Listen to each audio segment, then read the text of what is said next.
पिछले चैप्टर में क्या पढ़े थे पिछले क्लास में? अरे चैप्टर क्या था?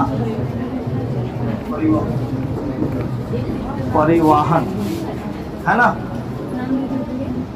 परिवहन, ट्रांसपोर्टिंग,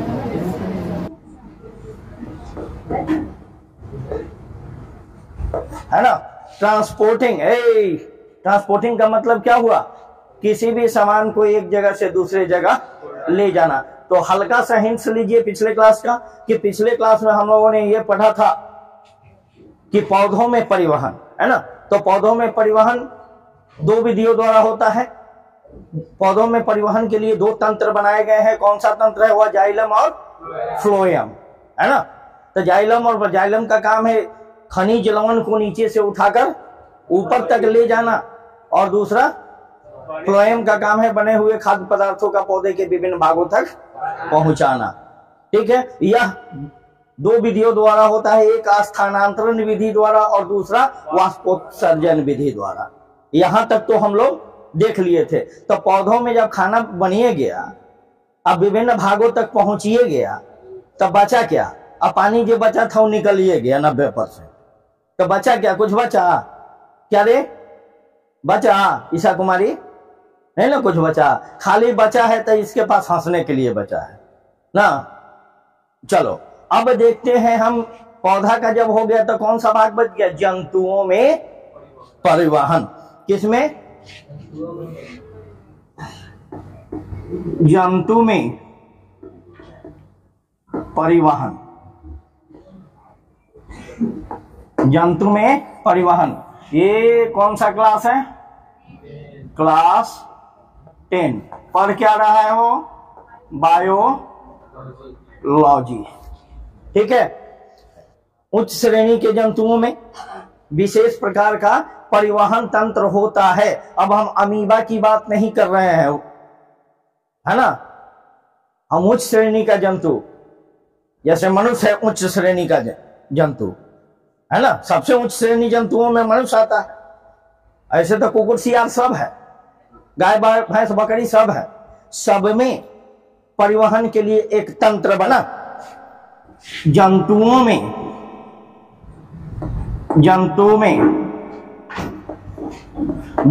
में क्या होता है? सबसे पहला बोलिए, विशेष प्रकार का परिवहन तंत्र होता है। क्या होता है? विशेष प्रकार का परिवहन तंत्र होता है। फिटास नंबर, पहली बात नंबर पर, इस परिवहन तंत्र का काम क्या है जी? यह परिवहन तंत्र क्या करता है? ऑक्सीजन, ऑक्सीजन, है ना? ऑक्सीजन और क्या? कार्बन डाई ऑक्साइड, पोषक तत्व और सभी हार्मोन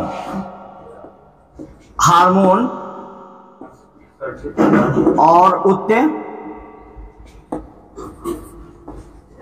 उत्सर्जित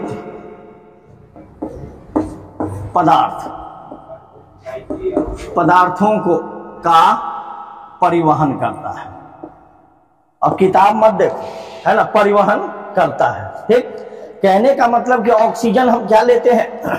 वायुमंडल से हम क्या लेते हैं? ऑक्सीजन लेते हैं। छोड़ते क्या है? कार्बन डाइऑक्साइड, है ना? और सब जो ये सब जो लेते हैं, क्या लेते हैं? पोषक तत्व। भोजन में तो सूखल रोटी हो गया, मारो भात पी लेंगे तो भोजन हो गया। नाक चिपला रही है, सारा विटामिन तुम्हारे में होता है। तुम लोग क्या करती हो कि विटामिन को पसा के फेंक देती हो और खाती कथी हो? तो सीठी। तो यही से तो पीठी जैसन देह होते जा रहा है। दल पीठी देखिए ना, पाता, यही से तो पीठी जैसन देह होते जा रहा है। मार पियो मार, उसमें ताकत होता है। गाढ़ा मार निकालो, 1 चम्मच घी डालो, थोड़ा सा नमक डालो, सुट सुट घींचो, सुसुम सुसुम। देख तो मार पी के रोहित कुमार देखो तो हट्टा कट्टा हो गया है कि नहीं है। अब प्रसून कुमार को देखो तो रोज मार पीता है कि नहीं जी। या नहीं तो कुकर का भात खाओ, पौष्टिक होगा उसमें, क्योंकि उसमें मार निकलता नहीं है निकलता है। अब देखिए जंतुओं में जो है परिवहन की क्रिया, देखिए जंतु जंतुओं में परिवहन की क्रिया कितने तरह से होती है, बोलिए। जंतुओं में परिवहन की क्रिया 3 अवयवों की सहायता से होता है। 3 अवयव, ये क्या हुआ, अवयव 3 अवयवों, पहला, ये दूसरा और ये तीसरा नीचे दिखाई दे रहा है कि नहीं जी, अब दे रहा है, फिटास, एकदम फिट नहीं है, फिटास है। पहला क्या है, पहला क्या होगा, रक्त, यानी इसको क्या कहते हैं हम, ब्लड, और देहाती भाषा में क्या कहते हैं, खून। ना कहता है दे में ढेर खून हो गया हो, अब देख काजल कुमारी के खून के हमारे ह्यू जलल मतलब पेट में गैस होना, जलन नहीं होता है, फिर खा लिए ढेर ह्यू जले तो खून ज्यादा हो गया से ह्यू जलल है। ये हफ्ता में बोरिंग करवा के निकलवाती है खून नहीं। और दूसरा क्या है, जब हम भोजन करते हैं, पोषक तत्व तो लेते हैं, तो हमारे शरीर में क्या बनता है, ब्लड। वह ब्लड डायरेक्ट नहीं पहुंचता है ना, हार्ट में आता है। हार्ट कहां आता है, हृदय में, नहीं हृदय में, यानी हार्ट में पहुंचता है, ठीक है। हार्ट क्या करता है, उस ब्लड को रिफाइन करता है ना, और उसके बाद वेन के द्वारा शरीर के विभिन्न भागों तक पहुंचता है, जिसे हम किसके द्वारा जाता है, नस, जिसको कहता है रक्त वाहिनियां, रक्त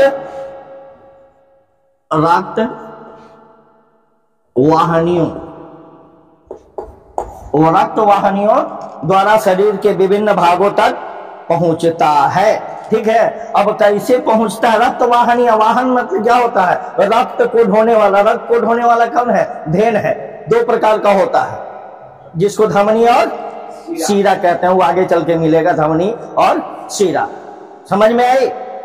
पौधों में तो देख लिया था। जंतुओं में परिवहन के लिए, जैसे परिवहन किसका होता है, ऑक्सीजन, कार्बन डाइऑक्साइड, पोषक तत्व, हार्मोन्स, और जब सारा चीज हो जाएगा तो सीटियों पीठी बचल है न, जो सुबह सुबह धवा वाला, अभी सब नहीं धो के लोग नहीं, यानी इनकमिंग से आउट गोइंग तक की पूरी प्रक्रियाएं जो होती है उसी को क्या कहते हैं हम, जंतुओं में परिवहन। इसके परिवहन के लिए कुछ अवयव है, 3 अवयवों के द्वारा शरीर में परिवहन होता है। कौन कौन, रक्त के द्वारा, हृदय के द्वारा। अब रक्त में ढेर चीज होता है, white blood cells, red blood cells, ये सब अभी हम पढ़ाएंगे। और तीसरा रक्त वाहिनियों के द्वारा, ठीक है। अब यहां तक आप इसको नोट कीजिए, तब हम आगे की ओर अपनी गाड़ी को अगली स्टेशन पर ले चलते हैं, छोड़ देते हैं। ये तीनों जो है, ठीक है, ये तीनों मिलकर क्या कहलाते हैं, परिसंचरण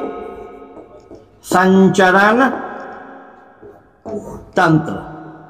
क्या कहते हैं, परिसंचरण तंत्र। अब परिसंचरण का मतलब होता है एक जगह से दूसरे जगह जाना। अब परि मत समझ जाना ऊपरी, कि परियां जिस एक जगह से दूसरे जगह जाती है तो हम कहते हैं परिसंचरण। ये तीनों को मिला के रक्त, हृदय और रक्त वाहिनियों को मिलाकर किस तंत्र का निर्माण होता है, परिसंचरण तंत्र का निर्माण होता है, जिसे हम अंग्रेजी में क्या कहते हैं, ब्लड सर्कुलेटरी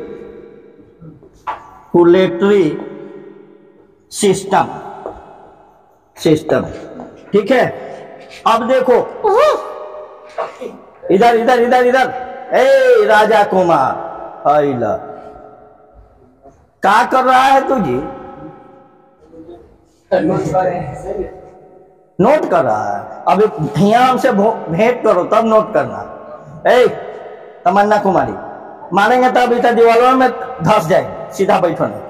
और ये सब के अलावा एक जंतुओं में एक और तंत्र होता है जिसे हम कहते हैं लसिका तंत्र। इस सब के अलावा, है ना, इस सब के तीनों को मिला के हम क्या कहते हैं? परिसंचरण तंत्र। इस सब को मिला के हम क्या कहते हैं? परिसंचरण तंत्र। इसके अलावा भी एक तंत्र होता है, इसके अलावा भी एक तंत्र होता है जिसको क्या कहते हैं? लसिका तंत्र। ठीक है, इसके अलावा भी एक तंत्र होता है जिसे हम क्या कहते हैं? लसिका तंत्र कहते हैं। यह तंत्र किसमें पाया जाता है? यह तंत्र किसमें पाया जाता है? उच्च श्रेणी के किसमें? जंतु में। That's all. समझ गए? परिवहन के लिए 3 तंत्र है। कौन कौन? रक्त, सॉरी तंत्र नहीं, ये अवयव है। रक्त, हृदय और रक्त वाहिनियों के द्वारा पूरे शरीर का में परिवहन होता है। किस चीज का? कार्बन डाइऑक्साइड का, ऑक्सीजन का, माने जितने भी पोषक तत्व हैं, हार्मोन्स हैं, से लेकर उत्सर्जन की क्रिया तक। उत्सर्जन मतलब होता है अपशिष्ट पदार्थों का शरीर से बाहर निकलना, यानी बेकार पदार्थों का शरीर से बाहर निकलना। इन तीनों को मिलाकर हम क्या कहते हैं? परिसंचरण तंत्र। और ये परिसंचरण तंत्र के अलावा भी एक तंत्र होता है जिसे हम कहते हैं लसिका तंत्र, जो उच्च श्रेणी के जंतुओं में पाया जाता है। Right it. मिटाए।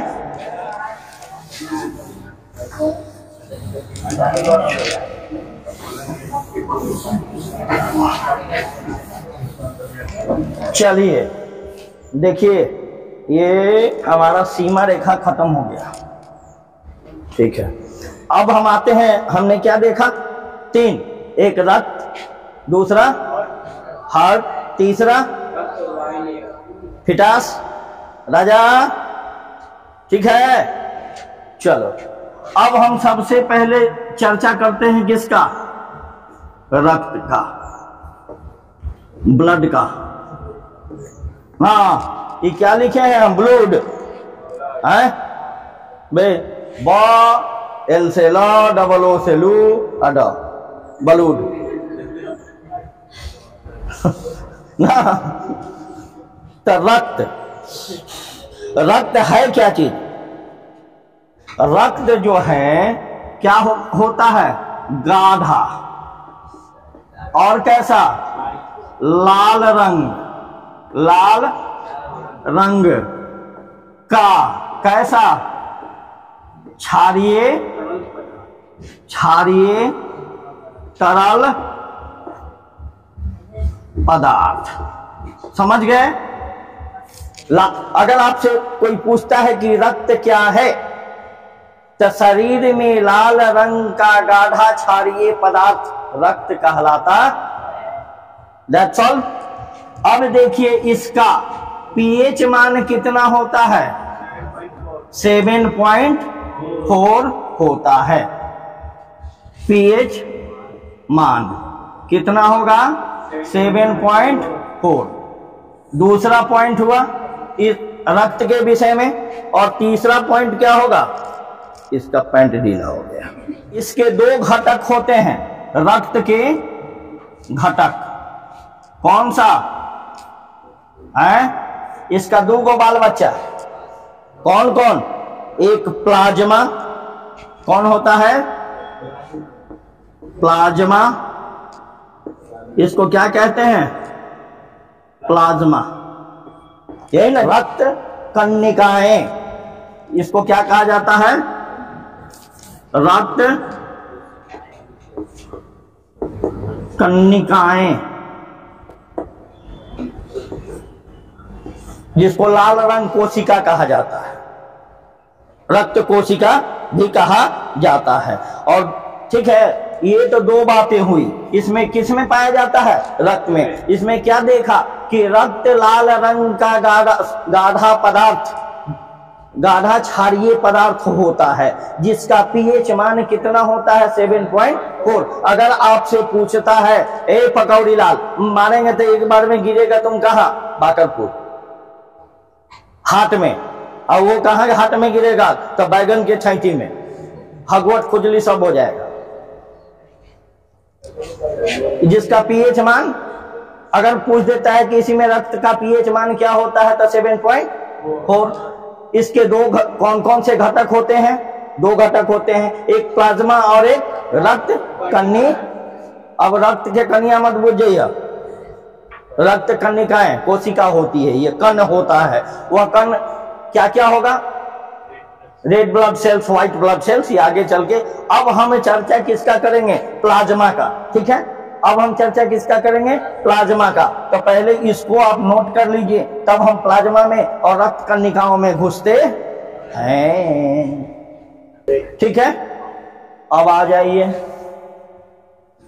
हमने क्या देखा? रक्त में कौन कौन सा दो घटक है? एक प्लाज्मा और एक रक्त कणिकाएं, है ना।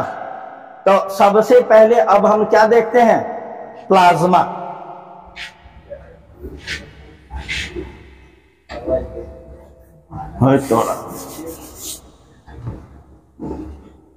प्लाज्मा, ठीक है। प्लाज्मा है क्या चीज? है किस चीज का नाम है? तो यह द्रव रक्त में पाया जाता है। गाल पर हाथ दे के बैठने से थोड़े पाया जाएगा, समझने से पाया जाएगा। क्या निर्मलक में ठीक कहते हैं ना। तो सबसे पहली बात यह क्या होता है? बोलिए। हल्का पीला रंग का चिपचिपा पदार्थ। कैसा? हल्का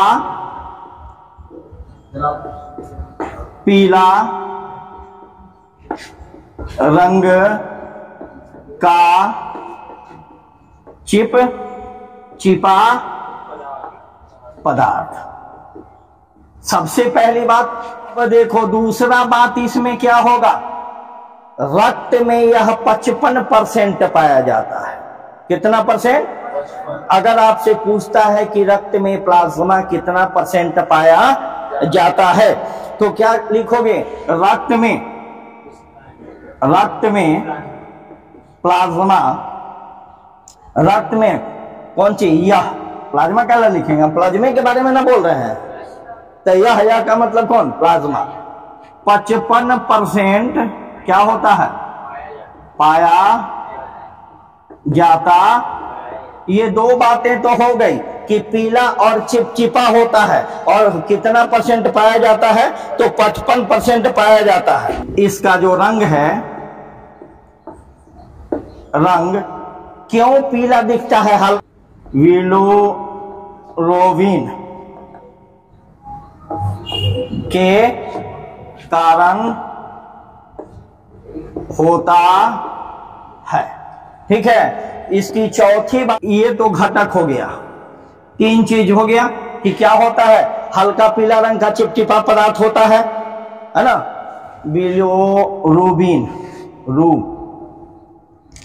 रक्त में यह 55% पाया जाता है। इसका रंग क्या होता है? बिलिरुबिन के कारण हल्का पीला दिखता है। अब इसमें प्लाज्मा में दो प्रकार का प्रोटीन पाया जाता है, प्लाज्मा में, है ना। अब अगली बातें क्या होगी कि प्लाज्मा में कितने? दो प्रकार के प्लाज्मा में प्रोटीन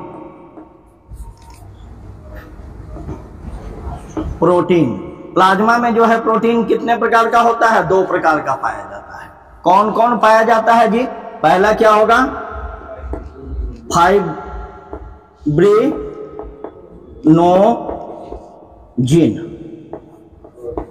होगा। पहला क्या है? फाइब्रो, इसको अंग्रेजी में क्या कहते हैं? फाइब्रोनोजिन। और दूसरा क्या पाया जाता? हिपैरिन। दूसरा क्या पाया जाता है? Heparin, heparin. ठीक है, चौक खत्म हो गया, चौक लगाने दो। अब ये जो दूगो है, इस ससुरा के कौन कौन काम है वो करे करबे कारे काम नो बा है, एक कौन काम है? अरे बोकवा, कभी कभी कट जाता है, ब्लड बाहर निकल जाता है, तो देखते हो थक्का जम जाता है। अगर नहीं जमेगा तो निकलते जाएगा ब्लड, वही ना थक्का जम जाता है, गुठली बन जाता है तो अंदर रोक देता है। या हम क्या करते हैं, जब कट जाता है तो इसको दाब के रखते हैं थोड़ी देर के लिए, थोड़ा देर मुंह के पास जम जाता है ब्लड का आगे से निकलना। तो ये इसका काम है। क्या काम है? शरीर से बाहर रक्त का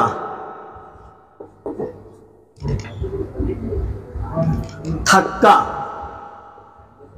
बनने में बनाना। रक्त के बाहर शरीर के बाहर रक्त का थक्का बनाना या थक्का जमना। और इसको क्या करता है, इसका क्या काम है?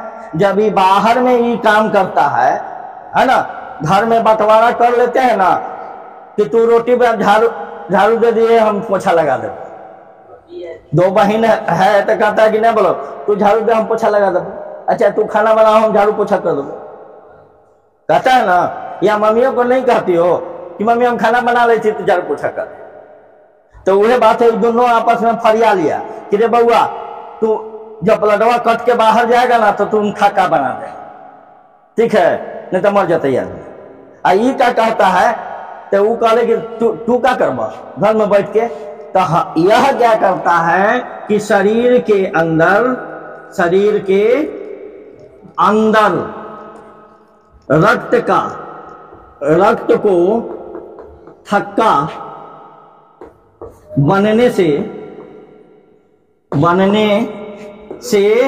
क्या करता है?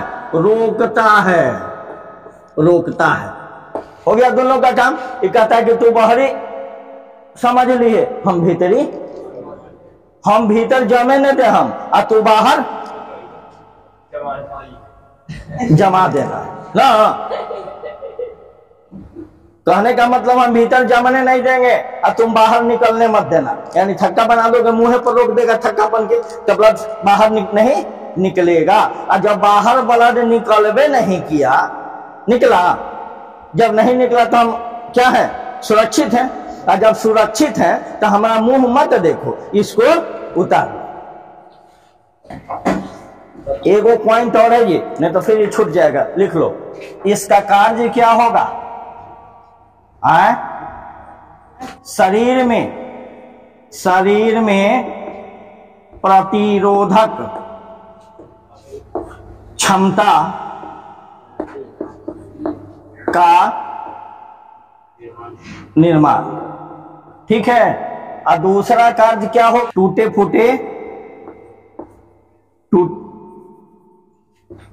टूटे अंगों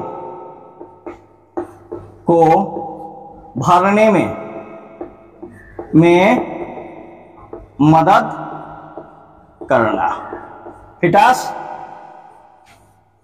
हो गया। यह कैसे बनता है, इसका कार्य क्या है, इसमें क्या क्या चीज पाया जाता है, इसका रंग क्या होता है, इसका उपयोग क्या है, इसमें कितने प्रकार के प्रोटीन पाए जाते हैं, उसका क्या काम है, सब हो गया। अब कल नेक्स्ट क्लास होगा रक्त कणिकाएं। तब तक इंतजार कीजिए अगले क्लास का।